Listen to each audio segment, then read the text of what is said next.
اچھا گور صاحب یہ بتائے گا کہ جو اسلام آباد ہائی کورٹ کے 3 ججز ٹرانسفر کر دیے گئے ہیں، آپ خود جوڈیشل کمیشن کے ممبر ہیں، کیا اب اس حوالے سے کوئی اور مزید کوئی طریقہ کار ہے؟ کیا سپریم کورٹ میں یا آئینی عدالت میں کوئی اپلیکیشن فائل کریں گے؟ کیا پلان ہے؟ دیکھیے یہ تو جوڈیشل کمیشن آف پاکستان نے کر لیا ہے آئین کا. اس وقت جو اسٹرکچر بنا ہوا ہے وہ تو یہی ہے کہ آرٹیکل 175 میں جو اس وقت یہ 200 کے اندر یہ آرٹیکل کے جو یہ ججز ٹرانسفر ہو جاتے تو دوسرے کورٹ میں جانا ہے، اگر وہ ایکسیپٹ نہیں کرتے تو یہ بھی کنسٹیٹیوشن میں پرووائڈ ہے کہ وہ مس کنڈکٹ قسم کا کنسیڈر کیا جائے گا، اس کے بیس پہ اس کو ریموو کیا جا سکتا ہے. اس لیے کمپلائنس تو ان کے لیے ضروری ہے، اور ہم نے تو چیلنج کیا ہوا 26ویں ترمیم کو بھی 27ویں ترمیم کو بھی کہ یہ طریقہ کار جو ہے یہ غلط ہے. دیکھیں 1956 میں بھی ایسا پروویژن موجود تھا کہ جج کو ٹرانسفر کیا جا سکتا ہے مگر اس کی مرضی سے. 62 کی آئین میں بھی آیا کہ جج کو ٹرانسفر کیا جا سکتا ہے مگر اس کی مرضی سے. 1973 کے آئین میں آیا کہ جج کو ٹرانسفر کیا جا سکتا ہے مگر اس کی مرضی سے.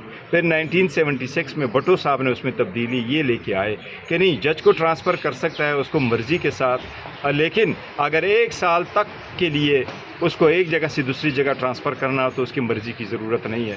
پھر ضیاء کے بعد جب یہ ضیاء کا دور آ گیا، مشرف کا دور آیا، تو ان لوگوں نے اس میں ڈال دیا کہ 2 سال کے لیے اگر آپ اس کو ٹرانسفر کرتے ہیں کسی جگہ میں تو اس کی مرضی کی ضرورت نہیں ہے. لیکن 18ویں ترمیم میں یہ متفقہ طور پر ختم ہوا تھا کہ سال کے لیے ہو، 1 ہفتے کے لیے ہو، 1 مہینے کے لیے ہو، جج کی مرضی کے ساتھ اس کا ٹرانسفر کیا جائے گا. اس کے بعد 27ویں ترمیم میں یہ نئی ترامیم لائی گئی، اس میں یہ ڈالا گیا، یہ پروسیس اڈاپٹ کیا. دیکھو ہم نے ایک پرنسپل سٹینڈ لیا ہے، اور پرنسپل سٹینڈ ہم نے یہ لیا ہے کہ ایک جج کو آپ ایک ہائی کورٹ سے دوسرے میں ہائی کورٹ میں ٹرانسفر کرتے ہو، یا وہاں سے اور ججز کو آپ لے کر کے یہ ویکنسی آپ فل کرتے ہو، اس سے ایک ویو چلا جاتا ہے پبلک میں، ان کا عدلیہ پہ اعتماد اٹھ جاتا ہے. عدلیہ میں جو ججز کام کر رہے ہوتے ہیں اس کو پھر لوگ یہ نہیں سمجھتے کہ وہ آزاد منش ججز ہے، وہ اپنے مرضی کے ساتھ کرتے ہیں، پر یہ فیل ہوتا ہے کہ اس پہ ایگزیکٹو کا پریشر ہے. ایگزیکٹو کا پریشر ہے، انٹرنل ہو ایکسٹرنل ہو، وہ دیکھنے میں نظر آتا ہو نہ آتا ہو.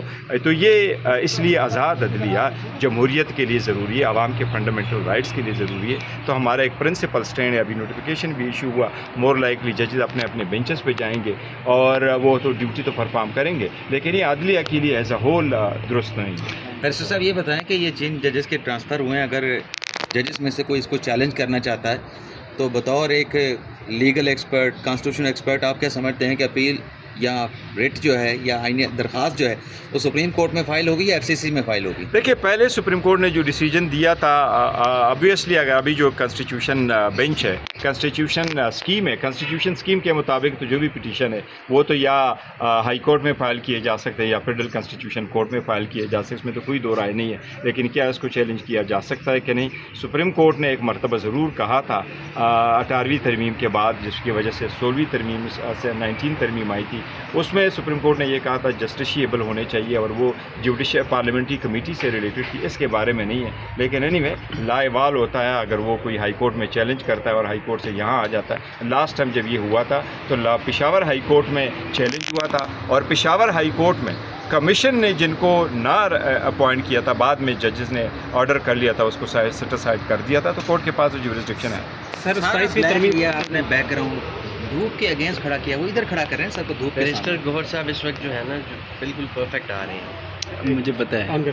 سہیل صاحب کا تو پوچھا ہی نہیں ہے. باقی آئینی ترمیم کے بعد یہ ججز ٹرانسفر 202 ایڈ کیا گیا، لیکن رول نہیں بنے. اس کے حوالے سے آپ جوڈیشل کمیشن دیکھیں، سب سے پہلے جوڈیشل کمیشن کو جو ہسٹری میں نے آپ کو بتائی ہے کہ یہ ہسٹری تھی 2 سال اور 1 سال.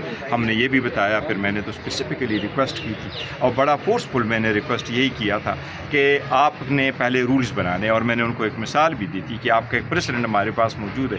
جب 26ویں ترمیم کے بعد ججز کی اپوائنٹمنٹ کا ٹائم آیا اور ہم ججز کی اپوائنٹمنٹ پہ چلے گئے، تو اس وقت ہم نے یہ پوائنٹ اٹھایا تھا کہ جی پہلے رولز فریم کرو، اس کے بعد ججز کو لے لے. اور کمیشن نے یونانیمسلی ہماری بات کو ایکسیپٹ کیا تھا.